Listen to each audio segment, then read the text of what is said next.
libertad de Italia. Anita Maíz es representativa notoria. Para mí es estupendo estar aquí para luchar con vosotros y vosotras contra la llamada entrega vasca y ser testigo de una lucha similar a la que estamos llevando a cabo en Italia.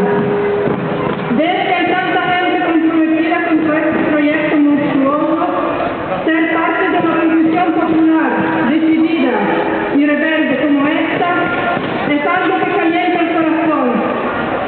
Somos muchísimas y muchísimas.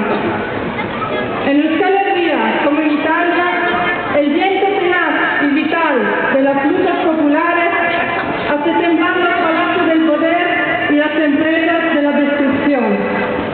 Por eso nos están criminalizando. Por eso la ministra de Tormento nos dijo que este proyecto es estratégico e irreversible. Como en Italia, aquí también hablan de cohesión territorial, de desarrollo, de progreso, de prosperidad.